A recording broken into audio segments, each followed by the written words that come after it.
Sid Meier. Sid Meier did.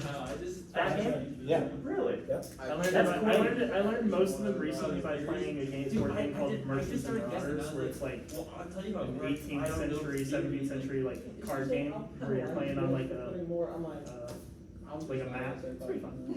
Yeah. Okay, how's it going, guys? Pretty good. Looks a little light. Sick. No? It's the end of the semester. COVID. Morgan, 2, 3. Morgan hadn't been here in days. You're missing like the 2 people that sit up front. Yeah, that probably Chris hasn't skews come in, like, a perception a little bit. Oh, where's he? Let's see. I think so.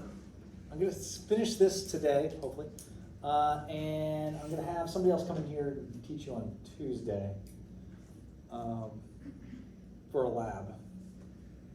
Can we even do that? I don't think we can do that lab. Maybe not. Maybe I'll just scrap the lab. Scrap it. But I still don't want a class on Tuesday. No class on Tuesday? Sounds good. You can have like. Did you just say no class on Tuesday? Do what I you're don't doing. want to have class on Tuesday. Do what you're doing for the final. Just have them Oh. do like a short Yeah. online 10, No, 30 I'm good. No minutes class on Tuesday. We could just do the lecture It's on our own. We can just not do class on Tuesday. Okay. I like the idea of canceling I got a class, question. but it's a late afternoon class and it's election day. It is. True. Yeah. And Back at the poll. I want to be drunk. by then. Yeah.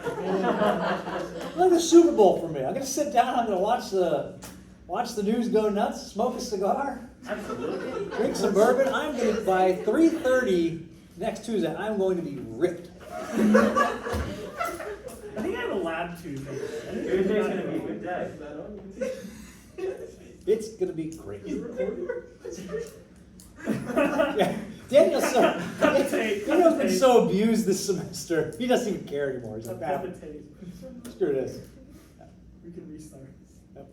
Watch the media go nuts. It's gonna be awesome. Meltdown number 2. Yeah. And then the pictures of people screaming in their cars. You know what the That's what I'm waiting for to roll in. People like crying with socks on their heads. Yes. This is like It's an actual video. going to be marvelous. The election night gloat fest. Oh, I can't wait. Remember, we're gonna take to the streets. I won't be taken to the streets. My street He'll taking be days are taken to behind. the chain. Yes, my street taking days are far behind me. You grade my 140 test yet? Nope, not yet. Okay, so here's the data we need. There's an equation we need to get free flow speed. We do this, we select our free flow speed. Sound good? Okay. Now we're going to talk about demand. Okay? What do you think this guy is? What is this guy? Speed. The peak hour volume. What units is that in? Passenger vehicle. Vehicles per hour. Vehicle per hour. Okay? This guy converts it into passenger cars. Okay? The peak hour, what does this do? That converts this into demand hourly flow rate. The demand hourly volume. The 15-minute, 4 times the 15-minute peak volume. So this divided by this is equals to 4 times the 15-minute peak.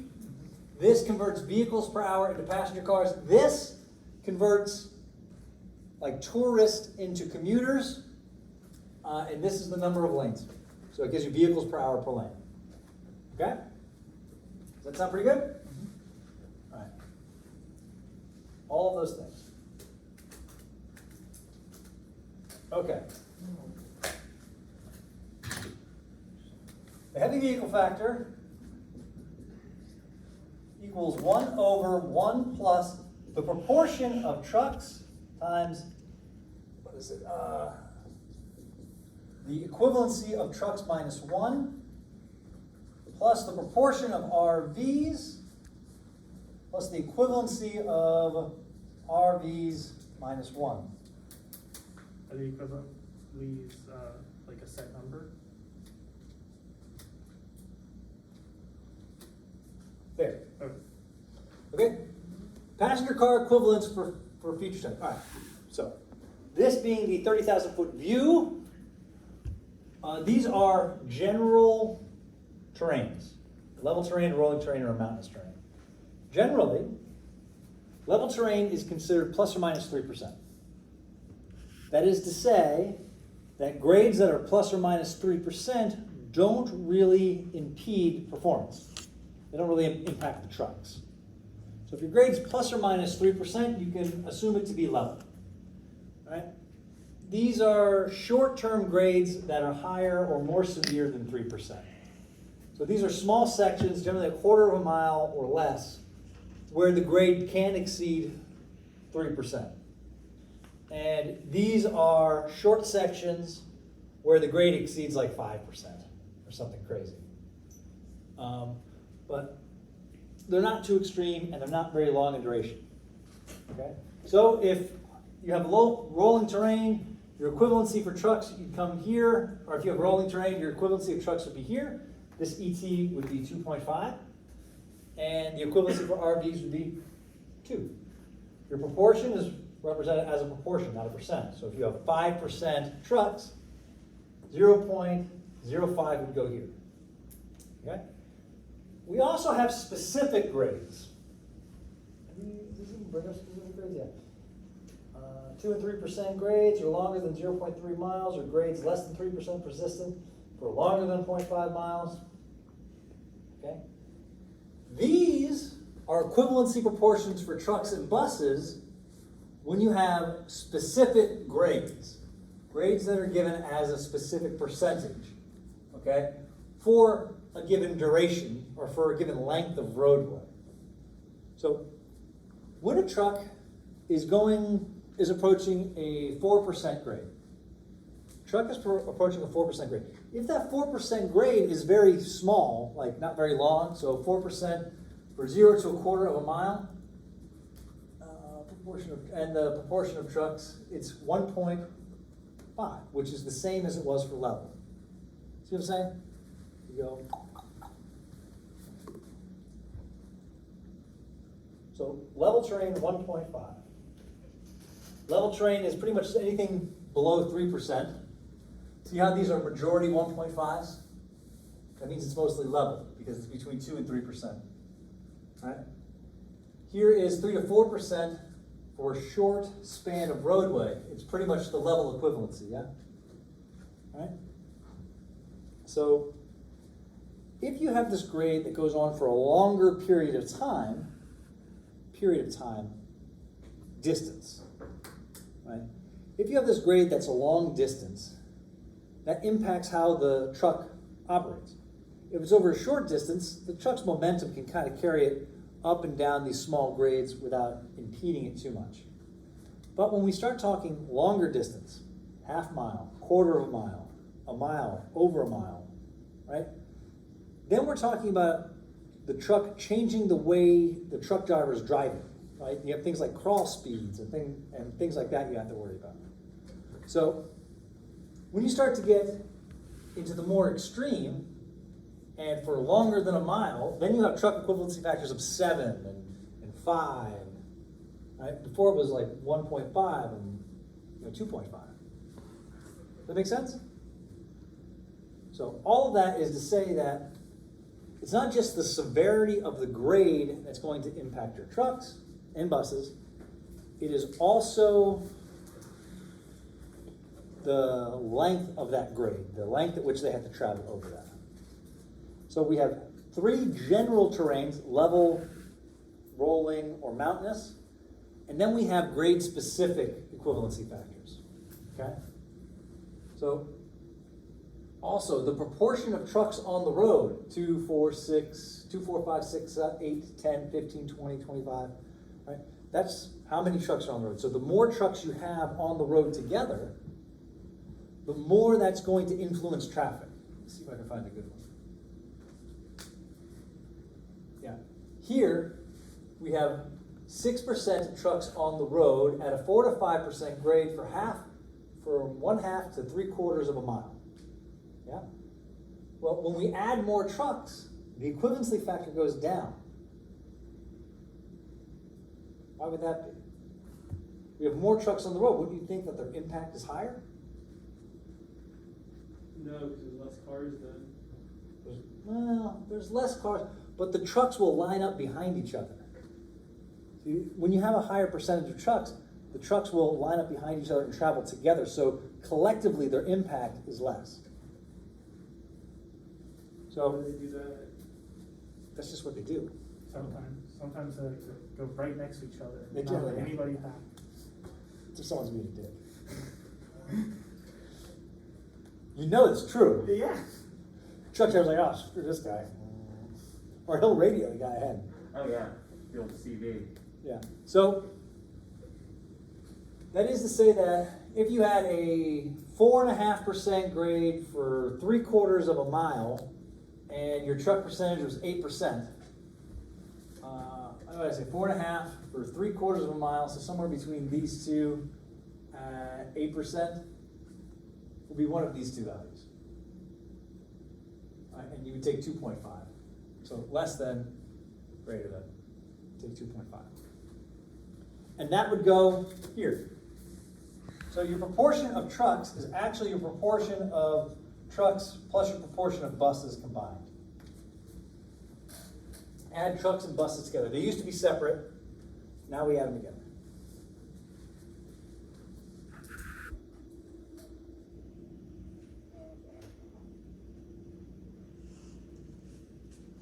Okay. Here's your proportion for RVs. Same table. And these are all uphill. This is all uphill sections. And this is your length. And these are your proportions. And then these are your equivalencies. Yep. Downgrades. Okay, specific grades for downhill. In general, downhill is not severe to cause trucks to shift gears or slow down. RVs are always treated as if they're on level terrain on a specific downgrade. So RVs are always treated as if they're level terrain on downhill. Trucks have specific downgrades that they have to abide by. So downgrade of 4%, 4 to 5%, 5 to 6, these would all be negative grades. Yeah? Okay? And then the percent of trucks, and then these equivalents. Good? Does everyone think they could navigate these tables? With a little review and a little practice here. Okay, an important thing to note here is RVs are treated as if they're down at their level, which means they have the general terrain level for their equivalents. Yes? So what variable would you be grabbing from this? ET and ER? You'd be grabbing ET ET. if it was specific downgrade. Okay. All right, we'll go back. All right. And then ER is always 1.5, correct? Or whatever. We're downhill. Okay. Okay. Or So- 1.2. These are general terrains. It'll say rolling or level or mountains. General terrains. All right.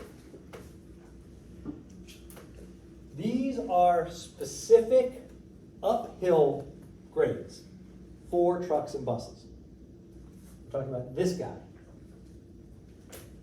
for uphill. Still talking about uphill. Now we're talking about RVs. This one for uphill. Okay. This is downhill for trucks and buses combined.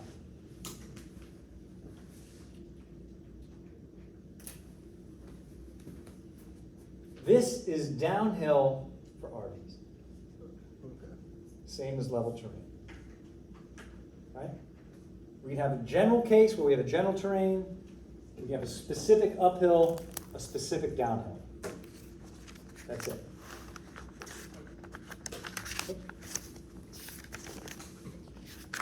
Okay, you plug those in, you're good to go. Where this is the proportion of trucks and buses. So 5% trucks, 2% buses equals 0.07 is what would go here. Okay? Now when I say RV, what am I referring to? Recreational vehicle. What does a recreational vehicle look like? A bus. Not a bus. Any normal vehicle with something hitched on the back? A lot of them are. I'm sorry, what was that, Daniel? Any normal vehicle with something hitched on the back. Any normal vehicle with something hitched on the back is considered an RV. Why? Because it's weird. Because it's weird. Along The, with Green book says so. Okay, why are RVs different than trucks? Trucks go choo-choo. because I think trains go choo-choo. I think trucks go. Well, because a truck driver is somebody who's certified and. Okay, truck drivers are professional drivers. That makes sense. I buy that. Why else? Okay, why are cars different than trucks? Their size. they're hauling. The brakes are different. Hauling power. Why are trucks different than RVs? Because They're hauling power. yeah, they have a lot more power. Yeah, trucks, you know, RVs are gonna be more responsive because they're not hauling 18 tons of cargo. They're hauling, you know, a mini fridge and a keg, or whatever you guys are hauling, or they're hauling, you know, jet skis or a boat. Not 18 Or tons. they're moving or something. Yeah, not 18 tons of stuff, okay?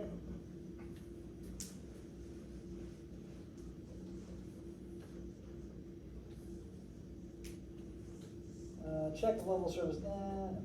Okay. We'll go back to here. Okay.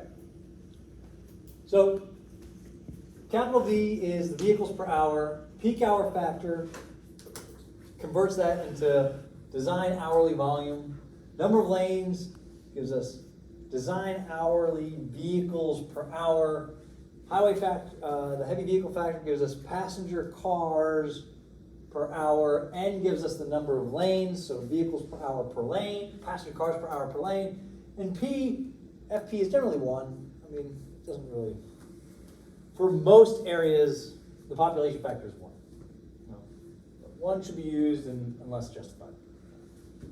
That's just saying I'm by the airport and there's a bunch of Canadians here who are here for the winter or whatever, and they don't know where they're going. So that converts them into commuters. Okay? Then you get to here. Then you take your volume, divide it by your selected free flow speed, and that gives you a density. You compare that density to this table and find out what your level of service is. Sound good? Yeah. Can you do an example? We are. We're going to do several. Okay?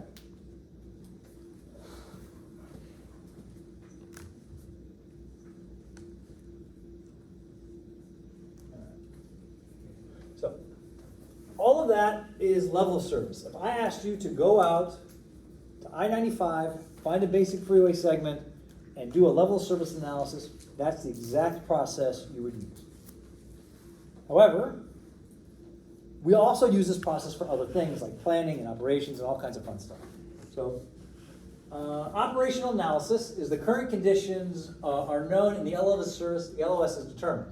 That's exactly what I just said. We're showing out to the field, taking actual field measurements and calculating the LOS. All right? Design analysis is used to find the number of lanes needed when forecast demand is used and all other design parameters are set with designed LOS. So here, you're designing for an LOS, so you know the LOS that you want to achieve, and you're trying to calculate the number of lanes necessary to achieve that LOS. Right? Planning and preliminary engineering is the same as design, except less is known. You're assuming more information. So instead of having the results of a planning analysis, you use some kind of projected average annual daily traffic. Right? And then service flow rates and service volumes. Define the service flow rates and service volumes or an ADTI. So that's to find out how much volume you could have on a particular road. The service volume is the volume that is necessary for, there's a table, I'll just show you. Target service volume. These are the volumes in passenger cars per hour per lane that dictate the level of service. Right? So if you were going to design something for level of service C, and your free flow speed was 70 miles per hour, this is the volume that you would need to achieve. Right? Any volume higher than this will take you over to here. Right? These are the thresholds between the level of service. That is what the service volume is. It is the threshold that determines between level of service B and level of service C. That's the volume equivalent. So the service volume analysis that they're talking about here is to make a table like that one, except specific to the road. So you know the free flow speed, and you know all of this, so you make a table like that.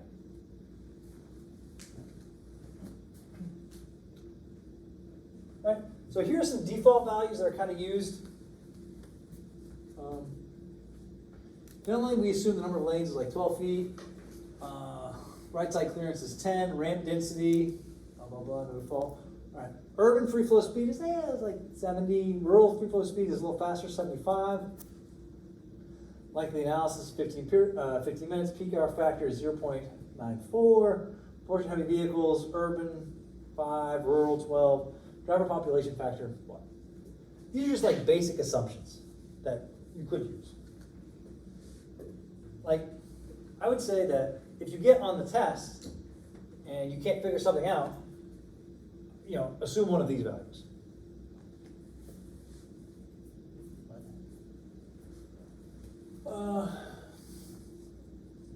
Analysis boundaries. We talked a little bit about this, right? We're a basic freeway segment. If we change the geometry or if the traffic condition changes, then it's a different section. And you have to do a separate analysis. So these are all things that would make you have to change your analysis. You end one section and go to the next section. Okay. And chapter 11 of the HCM. Okay, here we go. This will be important. Okay. Design analysis. Used when a known demand and volume is used to determine the number of lanes needed for a specific LOS.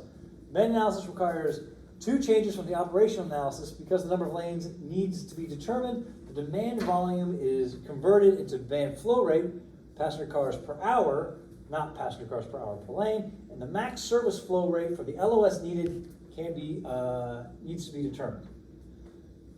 Okay.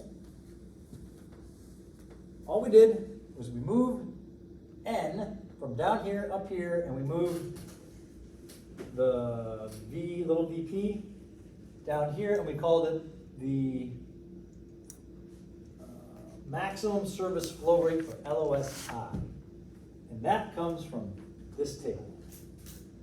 So if I wanted to know, I wanted to achieve an LOS of C, and my free flow speed was 60 miles per hour. I'd go to 60 miles per hour, free flow speed, I would say 1,560. If I had 1,561 cars, I'd be an LOSD. If I have 1,560 cars, I'm an LOSC. That's literally the threshold on the line here. Right. See, service flow rate is right there, and this would be the 60 mile per hour.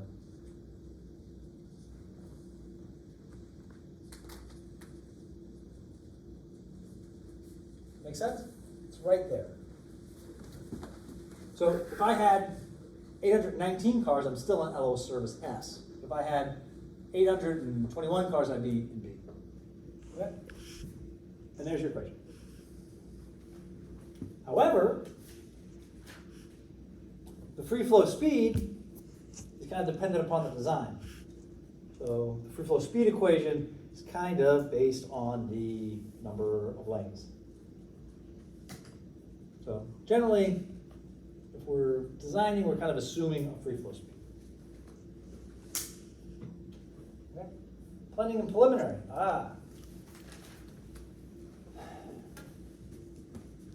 Average annual daily traffic. we talked about that?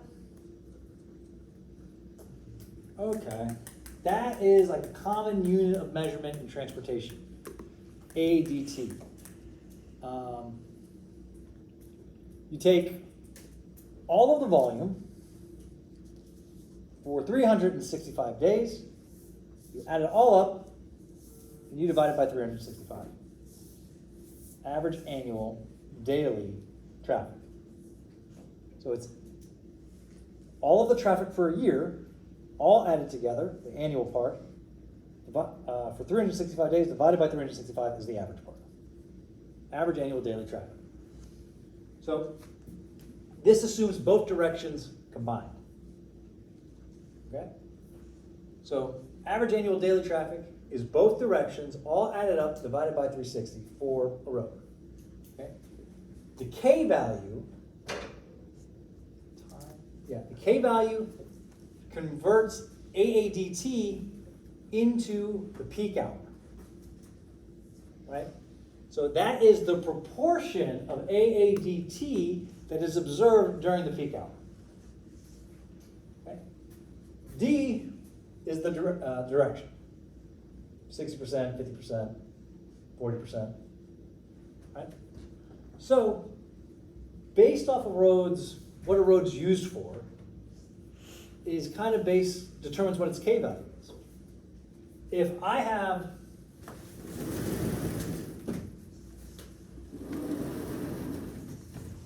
the central business district, right, and I have the suburbs, right, and I have this road here, and right, AADT encompasses both of them. Okay? Now, if this is the central business district and this is the only road that leads to the suburbs, what do you think my K value is going to be? A pretty high proportion of my trips are going to be made during the peak hour because it's people leaving the suburbs, going into the city, and coming out, right? 84 or something like that. Something, whatever, you know. It's the whole day, so maybe it's like, 12%, right? Or maybe it's more. I don't know. So that is a situation where you would have a high K value, and your directional value would also be high. Right? Because you have more people coming in than going out. Now compare that to a road that's within the suburbs. And it connects Walmart to Home Depot, right?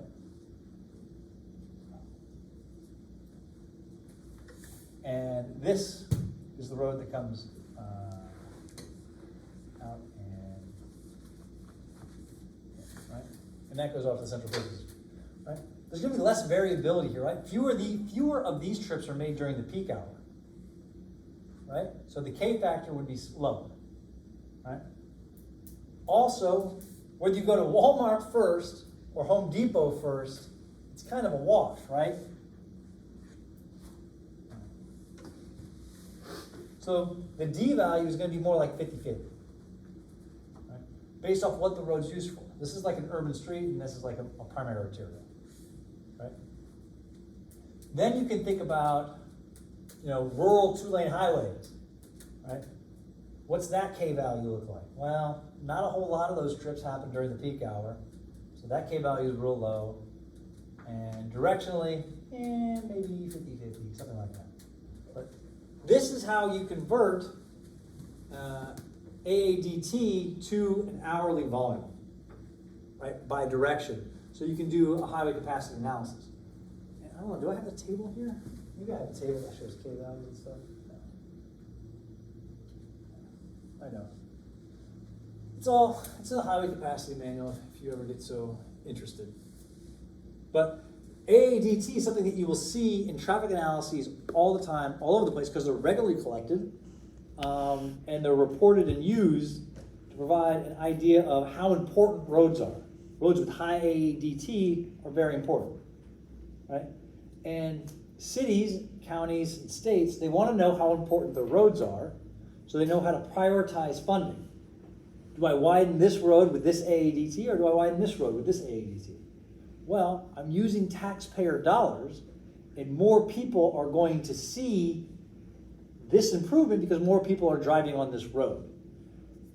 However, the volume of cars does not determine congestion, right? It's the density of cars that determines congestion, right? There are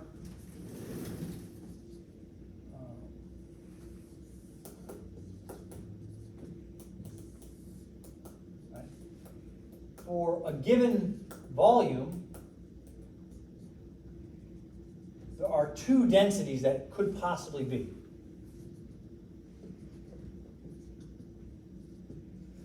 Just because I have a high volume doesn't mean I have a traffic problem.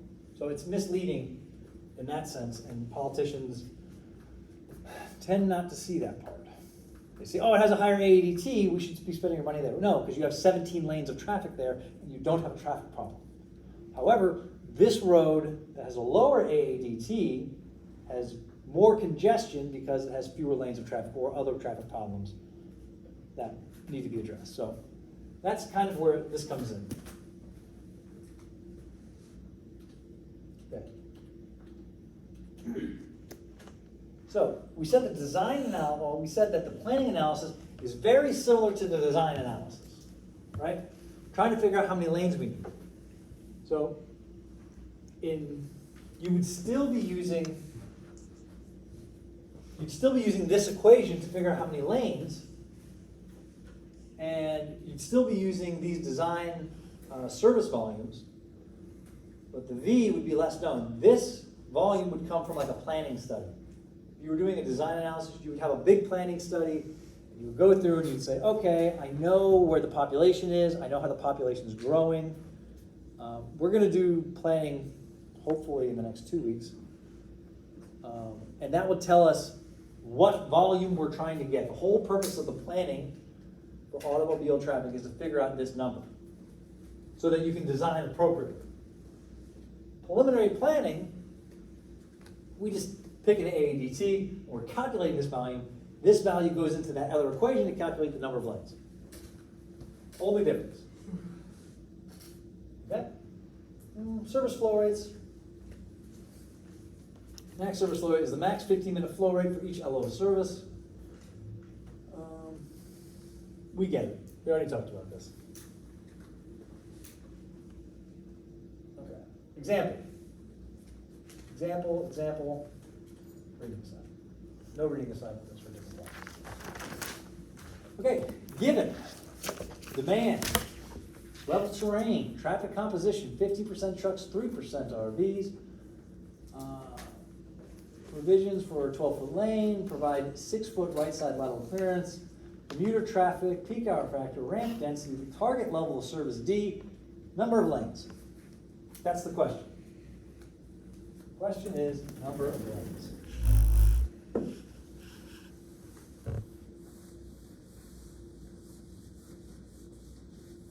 We can start at the front, we can start at the back and work our way. We can start at the end and work our way backwards. We can start at the front and work our way forward.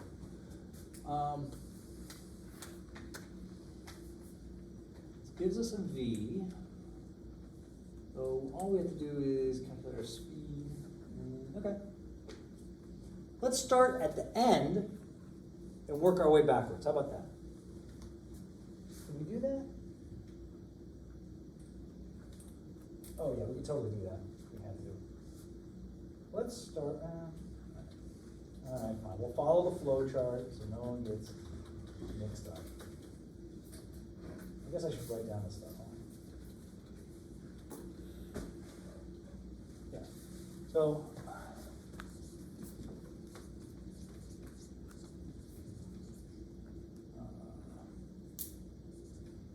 vehicles per hour,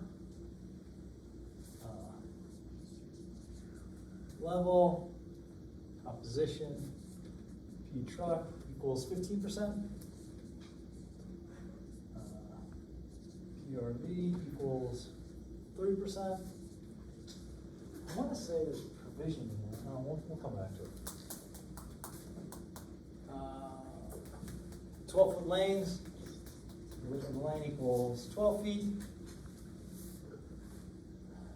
We're right side lateral clearance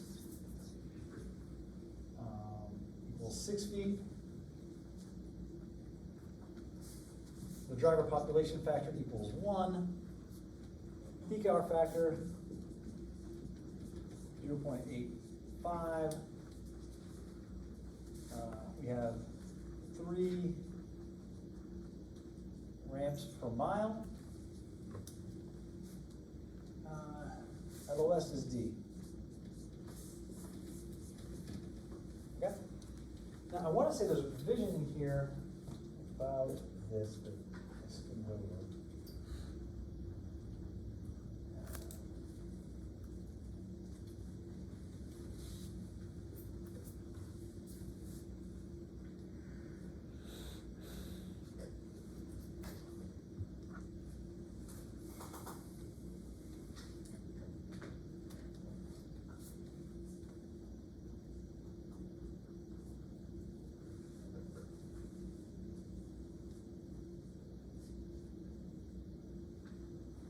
Nope, okay, it's good. Okay, so we have our input data, yeah? Good. All right, we don't have a measured free flow speed, so we have to calculate our free flow speed. Free flow speed equals 75.4 minus factor for lane width minus factor for lateral clearance minus 3.22 total ramp density to the 0.84. Yeah. Okay. So average lane width is 12 feet. Therefore, this goes to 0.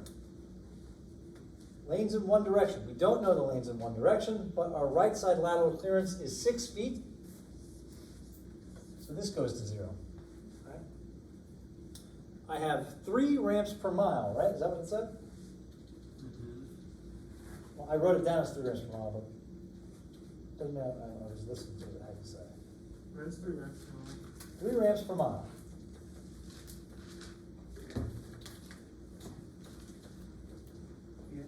Okay, so what does that mean? I have to look 3 miles downstream, 3 miles upstream, right? So if I have 3 ramps per mile, I have 9 ramps in front of me, 9 ramps behind me, divided by 6. So I have 18 ramps divided by 6 equals 3 ramps. 3 ramps per mile.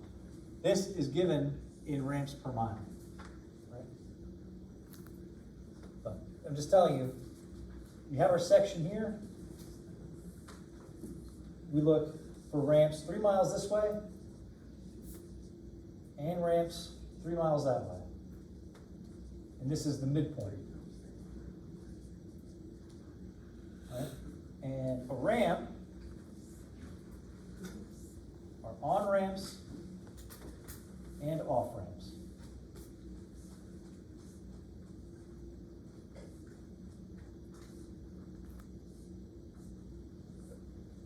Yeah.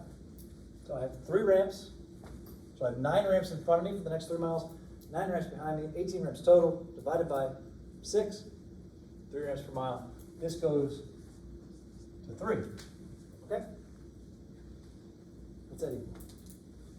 67.3. What is it? 67.3. 67.3 miles per hour. Okay.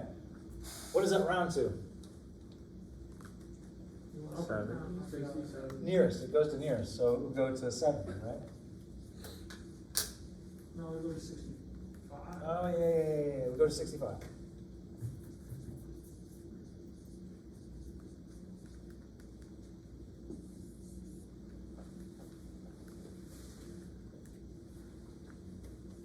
All right. So we did this, and then we would come to here and say, okay, we will select 65. Okay? All right. Next,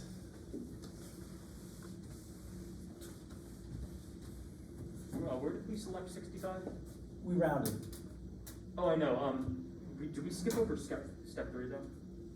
This is selected. Okay, select. That's rounding and selecting. Okay, There's an equation that will help you round and select, just round. okay. All right. We don't want this equation. Well, we need this one. Blah, blah, blah, blah, blah, blah. We need this equation.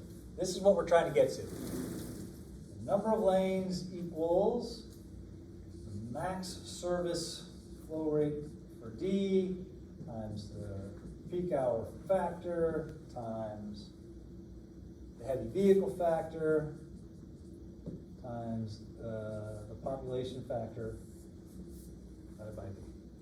We are missing the heavy vehicle factor. We just calculated the design flow rate, so we can get that later. But, well, we now know our speed is 65, and we're looking for level of service D, so that's 2030. So, where are we at now? We're at N equals 2030. Nope, that's not it. N equals 4,000 divided by 2030 times 0.85 times the heavy vehicle factor times 1. So now we need to do the heavy vehicle factor. So the heavy vehicle factor equals 1 over 1 plus the proportion of trucks and buses combined. Equivalency of trucks and buses minus 1 plus the proportion of RVs. The equivalency of RVs minus 1. Okay? So, equals 1 over 1 plus 0.15 times level terrain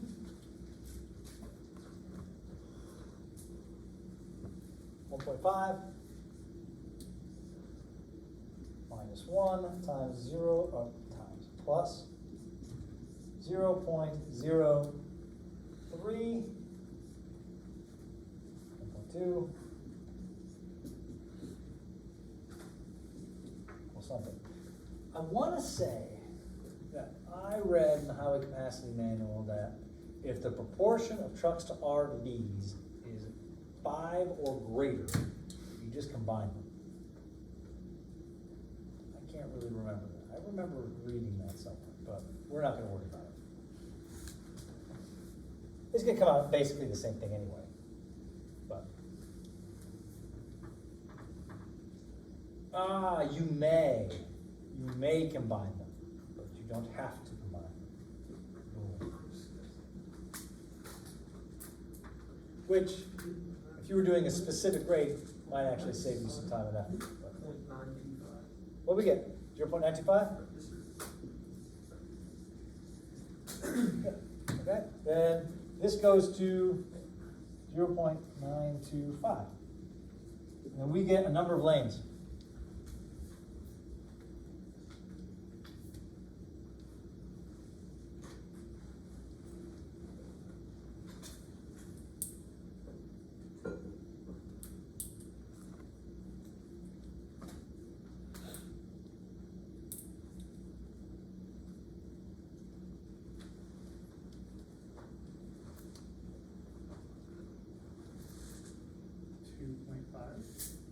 So 2.5 lanes. So like 3. If we did 2 lanes, what level of service would we be at? Something less than D. That. So If we did 3 lanes, we're at D or something better, so we'll go with 3 lanes. So if it would be like, since we did the minimum on it, if it ended up being like 2.05 or something, you'd still go up to 3, or would it? If you want to ensure level of service D, then yes. Okay.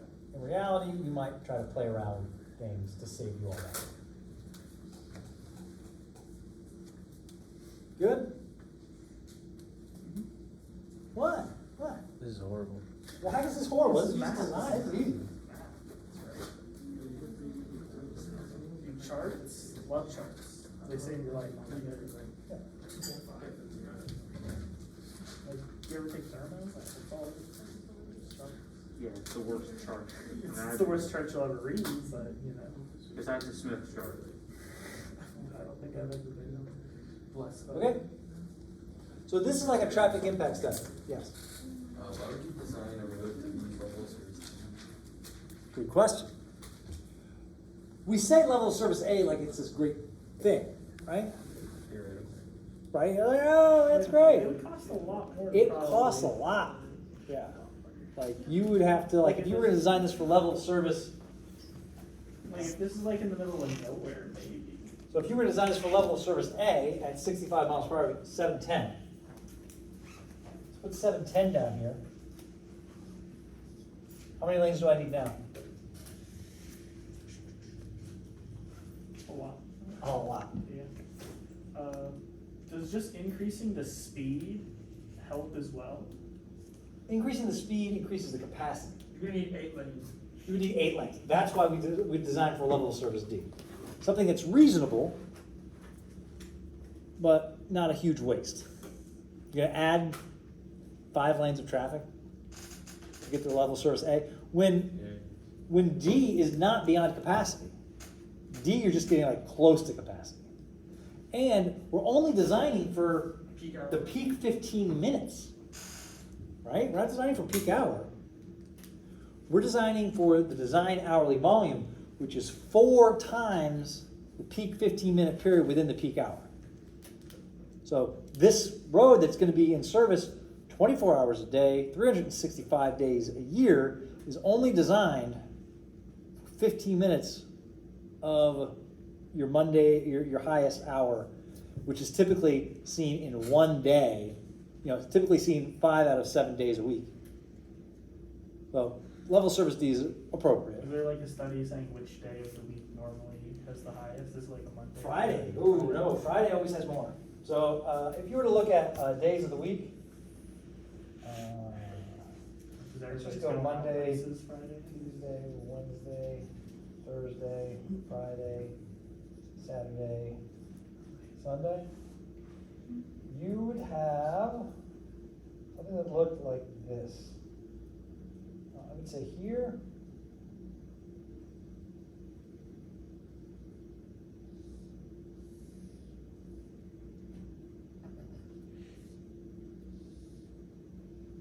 Something that looked like that. Where you have more cars on Monday, fewer cars on Tuesday, Wednesday, Thursday, peak cars on Friday, fewer cars on Saturday, fewest cars on Sunday, and then a return to Monday. Even during, so I have all this data for the COVID lockdown period, right? Take what it looked like. Something like that. Something like that, yeah, it looks something like that. Except it's doing this on a plane, that's going down. So it's doing all of this on a plane that's going down. And different states had different patterns, which was kind of interesting. It's like Ohio had funky patterns that were different than every other state. Are you saying that Ohio was weird or something? I'm saying their travel behavior during the pandemic was different than the other 9 states we happened to look at. Now, it could be completely in line with the 40 states we didn't look at, and the other 9 states are funky. Or anomalous, yeah. Yeah, but based on the 10 states we looked at. Okay. Next example. All right, this is like a traffic impact study example. So I have a volume of 5,000 vehicles, and there's something that's going to happen. Either a development is coming, or population is growing, or the economy is booming, or something. But I predict in 3 years' time, I'm going to have a 3% growth. So I'm gonna get to 5,600 in 3 years' time. Okay? Traffic composition, terrain, 3 lanes in each direction, free flow speed, peak hour factor. Let's get rid of this level terrain stuff. Let's do a specific grade. Let's do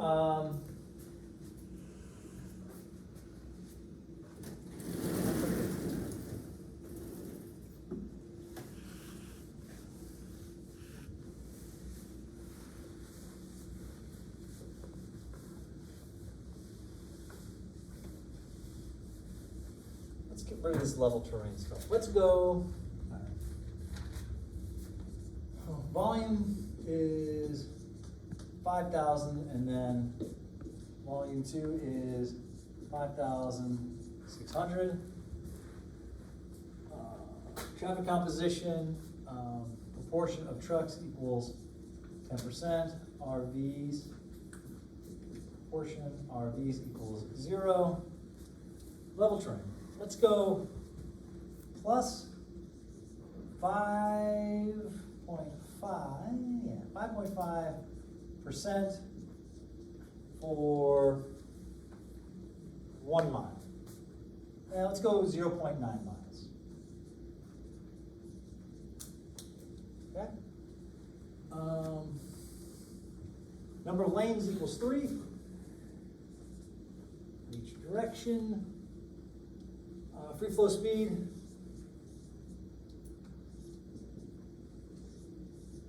Okay. So here it says measure. What does that mean? Means it already exists. It already exists. We don't need to go and try to calculate it based on the number of lanes. No. That is what was measured during a period of low volume. Anyway, okay.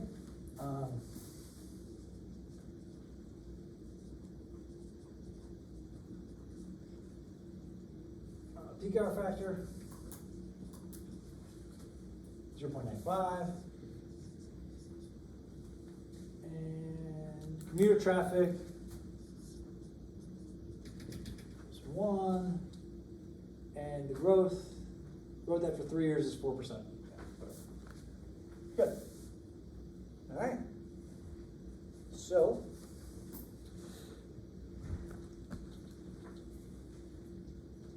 step 1, get our data. We got it. We can bypass step 2 because we have a measured free flow speed. Because if we look here, measured free flow speed is available. Go to step. Step 3 is selecting the curve. We're going to select 70 miles per hour. Okay. Let's do heavy vehicle factor. 1/1 plus proportion of trucks, ET minus 1 plus the proportion of RVs, ER minus 1. This goes away because there are no RVs. 1 plus 0.01, no, 2.10 times ET minus 1 over 1. We have a specific upgrade or downgrade? Upgrade. Upgrade. Are we dealing with trucks or RVs? Trucks. Okay. This one says proportion of trucks and buses. So it's not RVs, so we've got the right table, we think. This says upgrade. You're dealing with upgrades. So we have upgrades for trucks and buses. This is our table. You agree? Yes. Okay. So 5.5%. 5.5% falls between 5 and 6. You agree? 0.9 miles is between 0.75 and 1. Yes? You agree? The proportion of trucks is 10. You agree? Yeah. Our equivalency factor is 3. Do you agree? Yes. Doesn't that say greater than 5 or 6? 5 to 6? Greater than 5, between 6. Greater than 6. Got it. So if it was 5, it'd be over here. But it's greater than 5. So here we're at 3.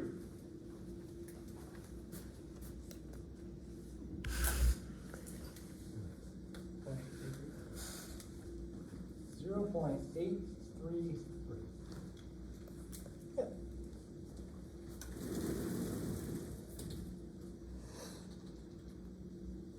Okay. Then I can get equals EP, let's say 1, year 1, equals 0.95 times the number of lanes is 3 times the vehicle factor is 0.83 times 1.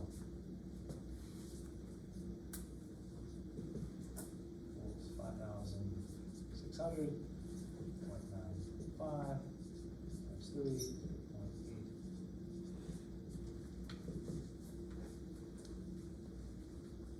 So I did it with the first volume for year one, and then I did it with the second volume again.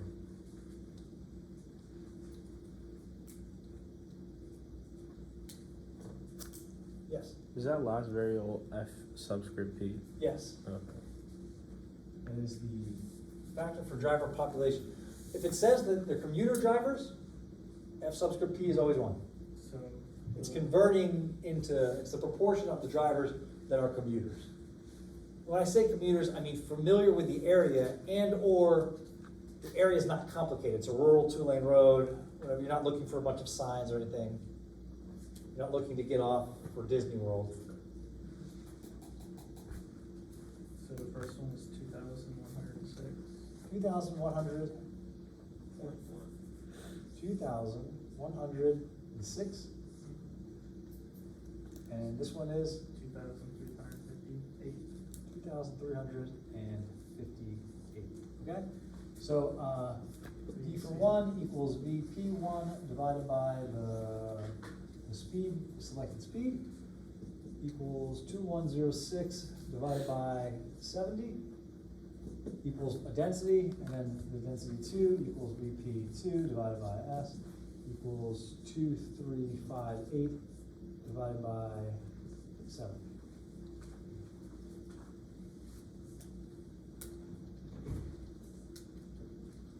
Could you explain what we're doing year 1 and year 2 when it's asking for year 3? It's not year one. I guess this should be 3.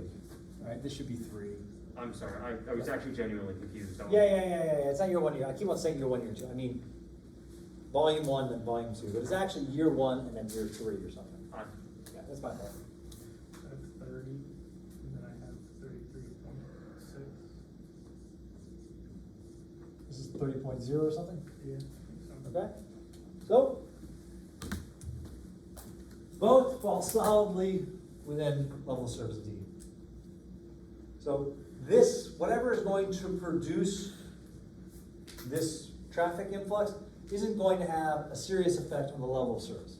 So you don't have to change the road at all? Yeah. You wouldn't be required, you wouldn't have to pay for the upgrade. Sound good? All right, let's try another one. Well, let's do AADT. Let's get AADT. So, in